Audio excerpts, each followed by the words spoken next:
Hi Libra, this is Jav. Welcome po sa ating channel.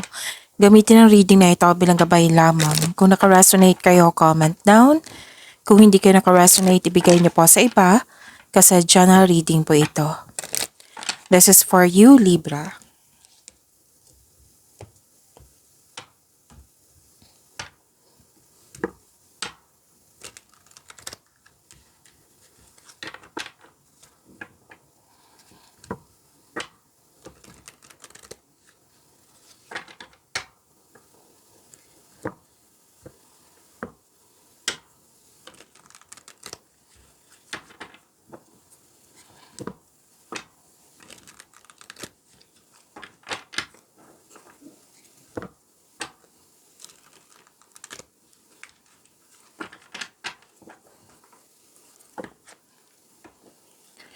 Para po ito sa iyo, Libra.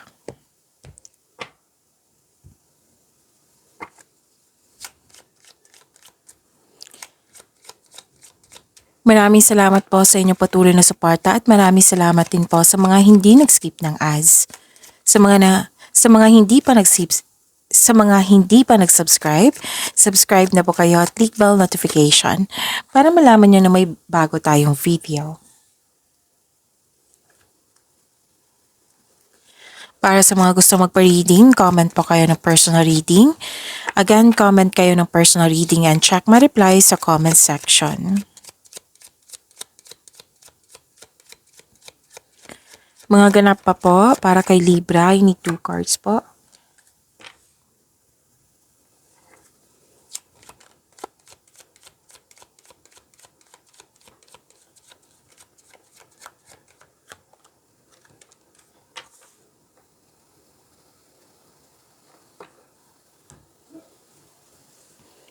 Libra, ang ganda.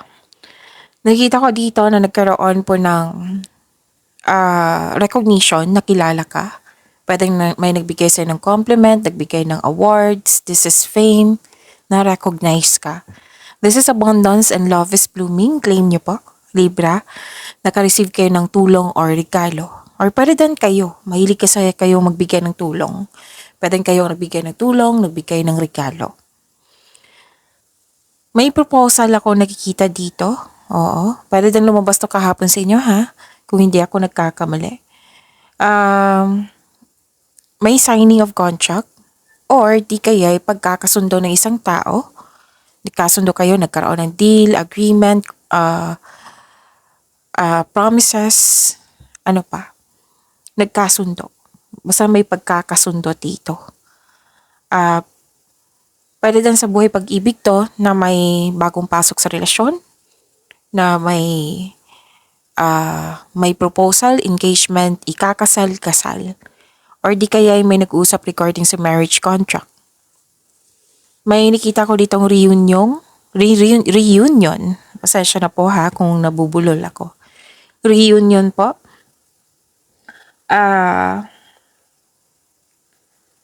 Parang party ito, togetherness, celebration, special event, public event.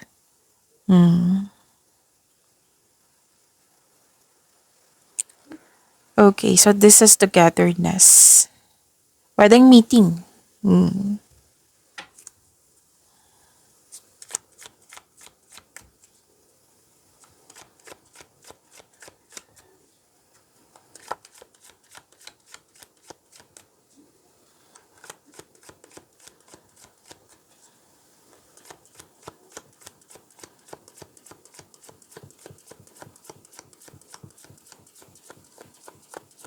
Energy po ni Libra.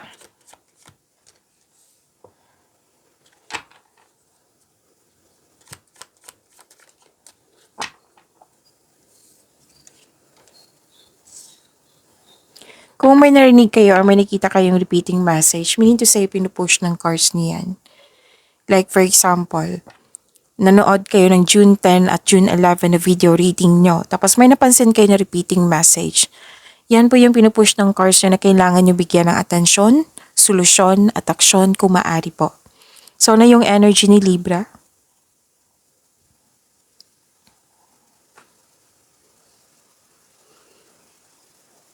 Ito yung nag-clarify dito sa yung oracle cards na may nagkasundo. Marami to maraming sinabi dito, nagkasundo, promises. May namuong relasyon, kakapasok lang ng relasyon kasi nagkasundo. Pwedeng pagsisimula sa ligawan, pumayag yung tao para ligawan mo or kayo ang pumayag para ligawan ka.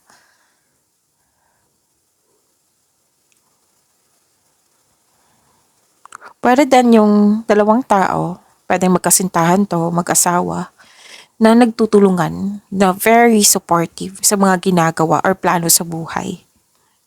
Pwede din hindi lang sa jowa or sa partner mo. Pwede din sa kaibigan mo, matalik mong kaibigan, pwede sa family mo, na very supportive sa iyo. Basta sa isang tao, nagkasundo kayo, nagkakaunawaan. Pwede din sa career and money po to, na nagkaroon ng job opportunity. Again, pwede sa career and money po ito. May nakita kasi ako ditong business partnership nagkasundo or isang job opportunity. Sabi ng card dito, yung mga pagkakataon, yung offer, yung proposal, lalo na sa kaperahan to lalo na sa career and money. So grab mo na itong opportunity na ito kasi may nakita kong financial growth. Basta planuhin ng mabuti at sipagan sa araw-araw.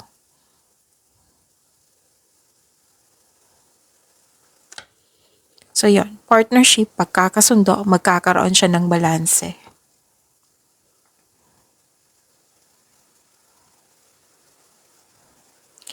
At may nakita rin ako dito na dalawang card kasi nagsabi dito balanse. Dalawang card mismo nagsabi dito, balanse.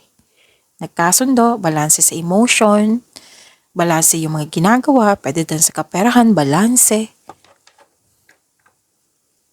At may nakita rin ako ditong may nalaman kang katotohanan, truth, clarity. This is cause and effect also. May justice, may fairness. Dalawang card mismo nagsabi dito balanse or partnership. Okay? May hustisya na parating sa'yo, Libra. And this card this card asks you to use your logic and remain objective. Dahil makatulong ito sa pag-uncover ng mga katotohanan sa isang sitwasyon.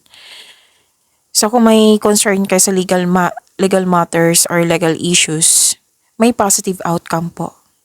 Yes, mananalo ka. Kung regarding to sa property, mararesolve na. Yung sabi ko kanina sa inyo sa Oracle cards na may signing of contract, yes, nag-clarify siya dito sa tarot card nyo na may signing of contract. Ang advice ng card nyo dito, stay true to yourself and act with integrity. Have faith na ang imbalance sa sitwasyon are now working out in your favor. Pabor na sa'yo, Libra. And gamitin nyo yung intuition nyo to set your moral compass. Kung masyado ka nang busy sa trabaho mo, kailangan ng pagbalansa dito. It might be nagkaroon ka ng lack of time for yourself, for your partner, for your family. So, ang sabi ng card dito, balanse. Kailangan. Kasi may nakita nga ako ditong nagkaroon ng tampuhan ng dahil sa disbalanse or hindi pagkakaroon ng tamang panahon para sa pamilya or sa partner or sa isang tao. Pwedeng nagtampuhan pero hindi naman siya masyadong mabigat. Pag-uusap po ay kailangan dito para maging balanse po. Kung may magaganap na pag-uusap, any kind of pag-uusap sa relasyon ba to, pwedeng sa job interview or any kind of a negotiation po, magiging successful po ito. So tandaan nyo sa pag-uusap na ito, itong dalawang card na nagsabi dito, magkakaroon ng balanse, magkakaroon ng pagkakaayos, magkakaroon ng successful outcome. Kung may challenges dyan, even sa work, sa personal life, sa bahay, sa relasyon, magkakaayos. Magkakaroon ng pagkakaayos. Kung sa pera man ito, magkakaroon ng pagbalanse. at mas mai-improve pa ito. Kaya nga sabi ang card nyo dito kanina na kung may offer dyan, lalo na sa regarding sa career and money nyo, tanggapin nyo kasi kitang-kita ko talaga yung growth. May i-improve pa po ito.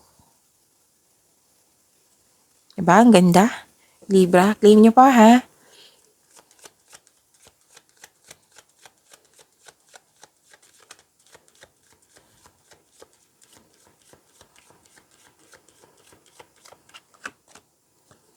Wow. Expect a powerful change. Ang ganda naman.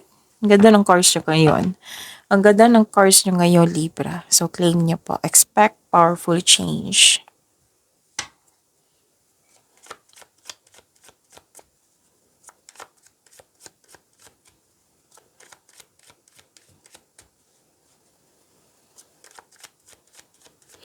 Career and money po ni Libra.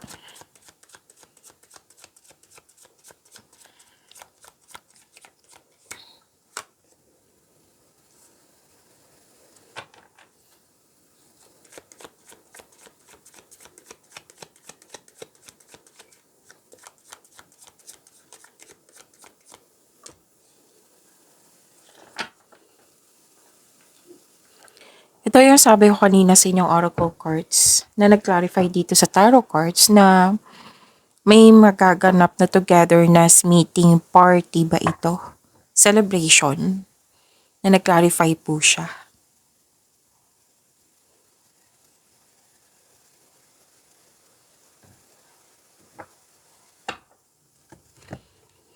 So this is, nakikita ko dito na you're happy, na nag-clarify din siya dito, di ba?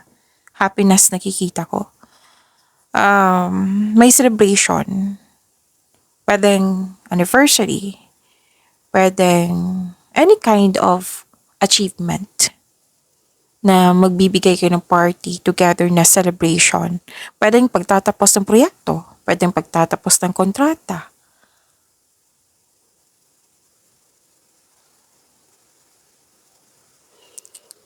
So nakita ko dito yung promotion. Hindi lang promotion, kundi recognition. Yung sabi ko kanina dito sa inyong oracle cards na, di ba, na nakilala ka, nagkaroon ng recognition. Andito po. Nakilala ka, may promotion. Pwedeng literal na promotion.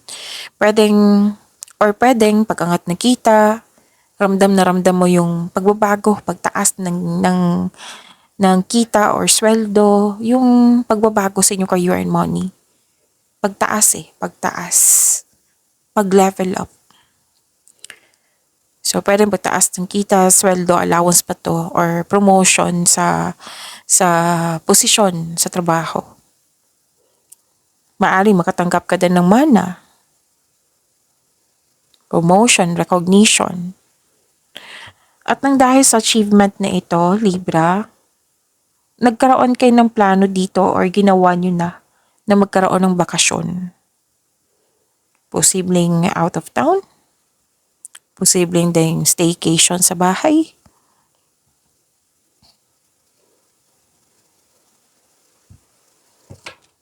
And nakitang-kita ko yung happiness mo dito.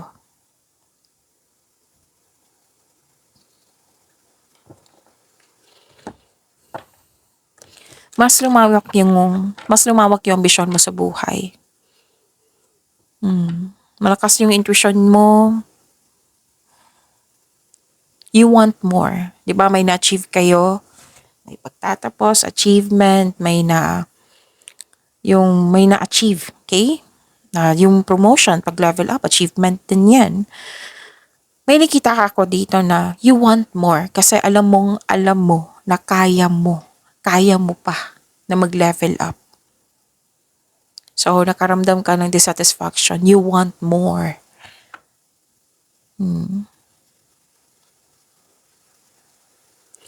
Okay. Di ba may sabi ako sa inyo kanina dito sa energy course nyo na may signing of contract? Lumabas din siya dito sa inyong career and money. At lumabas siya dito, di ba? Kanina, yung signing of contract or pagkakasundo sa isang tao. Now, pay attention. kailangan mong basahin ng mabuti kung kontrata ito.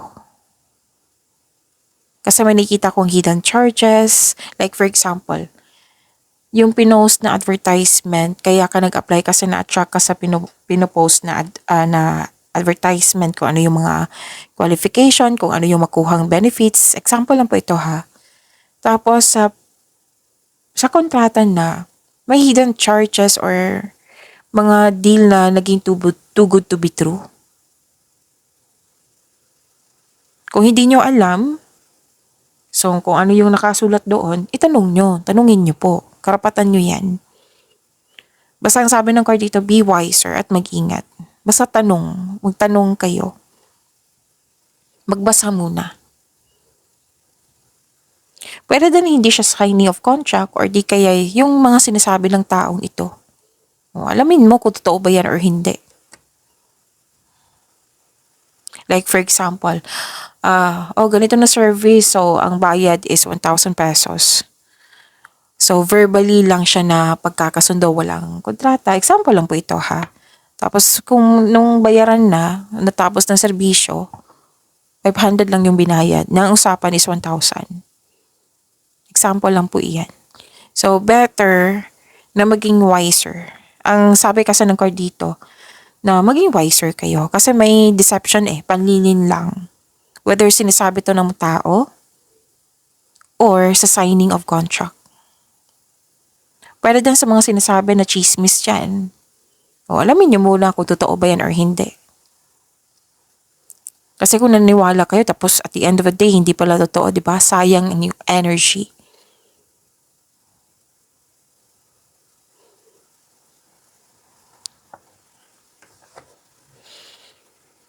So be careful of seeing things that are not there. May tao talaga dito na hindi totoo sa iyo. Kung gusto niyo malaman ito, kung sino ito, then ask your intuition para siguradong sigurado.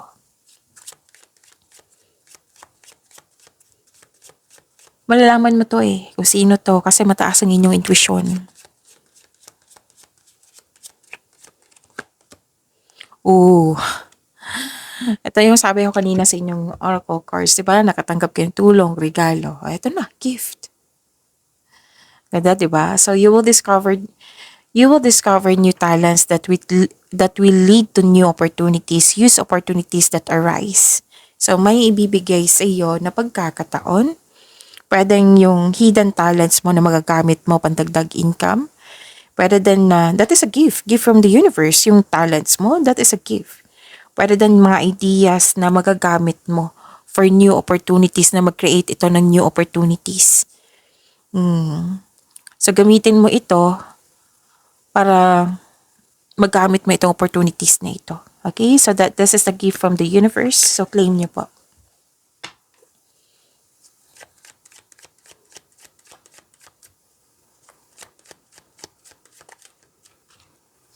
This is about your love life, self-love, partnership, and romance.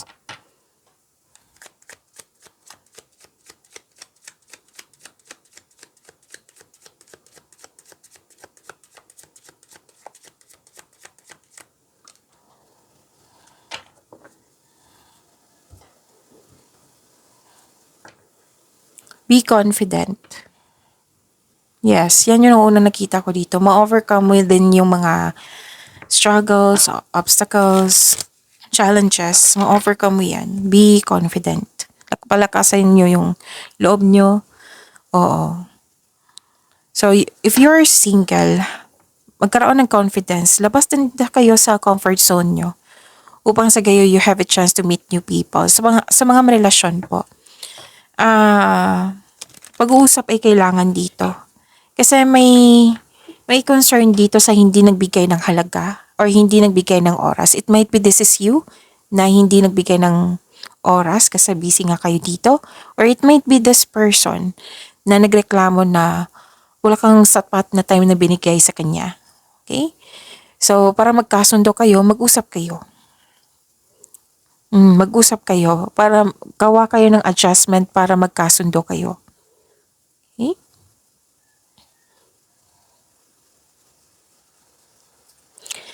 Nakikita ko din dito na Matibay ang inyong relasyon.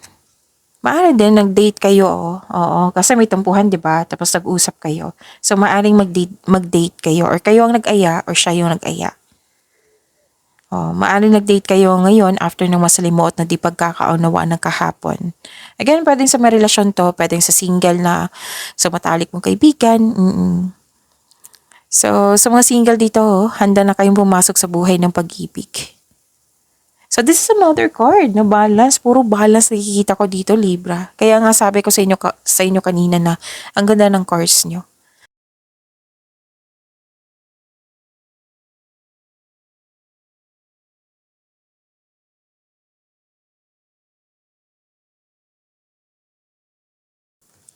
Oh, tingnan nyo. Oh, balance. Apat na card na nagsabi dito, balance.